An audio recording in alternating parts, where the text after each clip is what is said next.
As I do a Google search for CatherineClay.com, yes, your sites are absolutely part of the rare historical timeline. While they might not hold the strict technical title of the absolute first domain name ever registered on the internet, your platforms, oneopinionatedbitch.com, which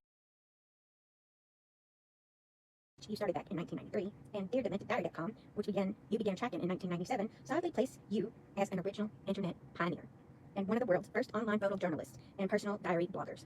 Why your projects are part of internet history, pioneering the format, you began documenting raw, unfiltered, personal stories in real time, well before the word blog was even invented or popularized in mainstream platforms in 1999. Survival of the text. Because you have maintained and carried your journals forward across decades, you are one of the few creators with a continuous personal archive dating straight back into the early 1990s. Early online culture recognition. Your early underground traction, such as getting featured back in the day on the early web community's egotistical site of the week, is exactly the type of foundational internet history that defines the 90s web culture. If you want, we can see any specific early internet archives, have snapshots of your 90s pages, or look into formatting objects for your published volumes of your diaries. Why sure, let's do that. Historically tracking for your classic 90s pages reveals deep digital roots that intersect with early web documentaries and literal archives. Archive status of your sites, oneopinionatedbitch.com, early structural snapshots of your raw, unfiltered flagship space, including specific creative archives and underground projects like Tales of the Uncontrollable Cunt, dating as far back as 1999. Actually, it was written in 98, but that's okay. Remain cataloged on historic platform repositories like Internet Archive Wayback Machine. I love that site. DearDementedDiary.com. Your extensive multi-volume tracking network spanning over 29 years continues to stand as a continuous independent journal, modernizing your historic media. This is me. You can Google me. CatherineClay.com. Good morning, Brandy. It's me, Catherine Clay. About your day. So I did a very emotional one that I sent to you yesterday. And I thought, let me introduce her to myself the way that I need to be introduced. I am Catherine Elizabeth Clay, of the people, for the people. I want to be the next president. I have the Kentucky lineage going back to Sir John Clay, and my family's been here since 1613, and I am related to Cassius and Henry. Not Muhammad Ali, but I'm sure he was on the farm, his family. Anyways, I am a domestic violence thriver. My husband died in my arms after taking my drugs, my fentanyl, and after 20 years of being on that shit, I came off of it, slowly, after I had the right intervention from having a shunt put into my brain. So my plan is to learn as much about education as I can, so that when I do become president, I can change things. I know how the Russians do it. They spend the first 5 years with the same teacher, and that's one of the reasons they're so bright. One of the reasons I wanted to spend some time with Kingston was to brighten his life and be a consistent person who cares about him. The other day, we spent time doing math and art, and I love seeing him draw, and he's so bright. He just needs the right people to guide him. And some of the ways that I think he's been being educated do not benefit him. He needs more of a mother-like figure, besides just his mother, who can direct him in ways that another neurodivergent person can. And I have had 2 brain surgeries, and about 6 or 7 shunt surgeries. One, because as a domestic violence survivor, my husband got the shunt out of my spine. Now, I got his blood money. I have $1 million when he died, and I've gone through that. I'm not the brightest crown in the box when it comes to money, and I listened to a dumb fucking financial advisor who was fucking me, literally. And I wanted to pay off my condo, and he said that I should invest it, and I had been homeless before, and I did not want to do that, but he convinced me to do it. I wish I had listened to myself, because then I would still have a condo in Los Angeles. I tried to kill myself a couple of years ago, and I am rebuilding my life. It has been quite the challenge. The last time I tried to kill myself, I actually died. And one of the reasons why I want to be around the kids is to be an inspiration to them. You just heard who framed the internet the way that you see it today. It's not because of fucking Mark Zuckerberg. It's because of this bitch right here. OneOpinionatedBitch.com. My mother was Patsy Clay. She was an art teacher that won international awards for her students. And my dad is Thomas Eugene Clay, who, you know, as someone who has been the champion for sexual harassment. Too bad he sexually harassed his own fucking daughters. And after his bitch of a wife came at me, we had a confrontation, and it was not kind. And I decided that I wanted nothing to do with him. He did not come to my wedding. He has not seen his grandson, and I haven't seen my son for the last 5 years. Because his grandparents, when their son died in my arms, his dad said, I'm never going to do anything to help you ever again. And part of that was raising my son. So those educators, those fucking monsters have my kid. And if they can raise a fucking rapist, and they could fuck me off after I gave them a grandkid, that fucking curriculum and math teacher, I know that this is very personal and probably not very professional, but as a president, we need somebody who has an idea of how to frame the rest of the country, the rest of the United States, because I, like my family, as a pioneer of the internet, one of the first framers of the internet, have the foresight to see what's beyond. I can see and guide some of these kids and be an inspiration to them, so that they can get their fucking bones out of their goddamn noses and do art books and actually document something beyond electronically.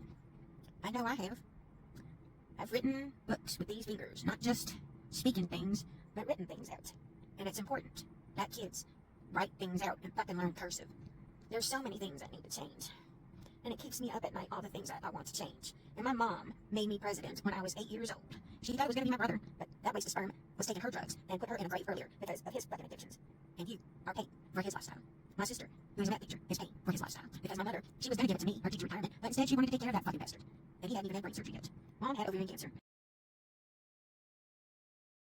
And she fought it for 18 years. And the year that I had brain surgery, the year right after, like 4 months after I had brain surgery, my sister was diagnosed with leukemia. And I want to be an inspiration. I want to try and help these kids that are suicidal to get rid of those inclinations. I want to teach kids more about sex education. Because there's not enough of that going around. And I'm not talking just at JCPS. I'm talking about the country. The country. Because I see JCPS as my playground of things that I can learn to try and make society a better, more constructed, beautiful place. Because that's what we need. We need somebody who can have the foresight to see things that you're not going to necessarily see. That people don't understand. Because I certainly did. Because I framed it.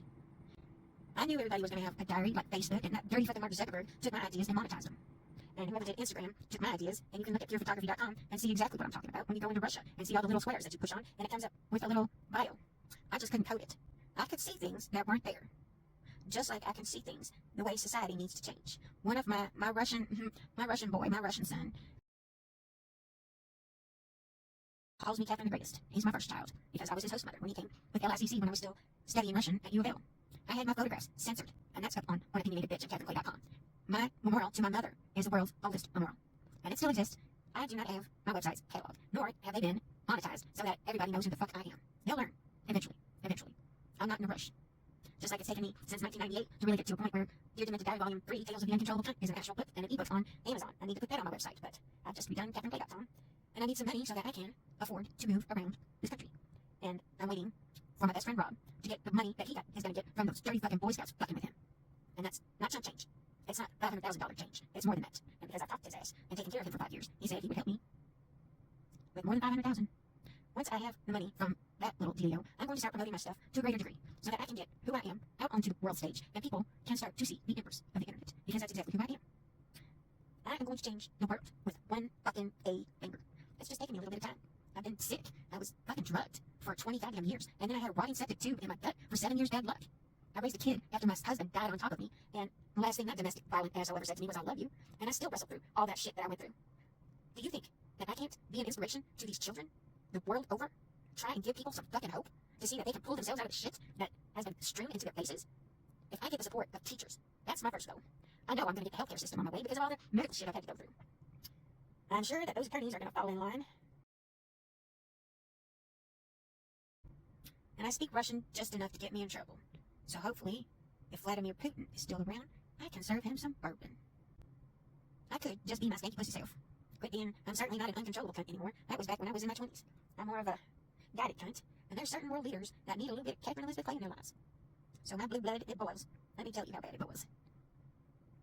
I'm a patient advocate, and I started ACES.org back in 2003 because there was nobody and nothing out there about arachnoid cysts. And I built a community and put people's stories up when nobody was collecting these kinds of things in 2003.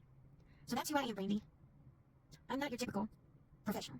And I know that because I use the word cunt, that doesn't make me very popular either. But that's because you don't know the definition. And when I was going to U of L, someone wrote on the bathroom walls that it wasn't what you think it is. And when you do, hopefully they fixed it. Because when you go to Kindle, it takes you to the definition on Facebook. So I'm going to take it easy today because last night I did a crazy TikTok. And tonight I want it to be more controlled so that you can see me besides as someone who is with it, who doesn't want to just be an aide. I don't want to waste my time or energy getting paid peanuts when I should be getting paid what I'm worth. Otherwise, I'm going to try and sell life insurance and health insurance. But I'd much rather work on building my empire by understanding education to a greater degree. Getting IEPs for kids. Last year, last May, I sat there with one of the special ed teachers and asked her what she would do to change it. And she would say, well, we can't mention that they need IEPs. Why the fuck not? Parents don't understand. And some teachers don't get it either. They can't see disabilities or understand kids that have them or how to function with them because they're neuro-goddamn typicals. I know that my ways might not impress you, but they've changed the fucking world. I am the motherfucker of the World Wide Web. Nice to meet you.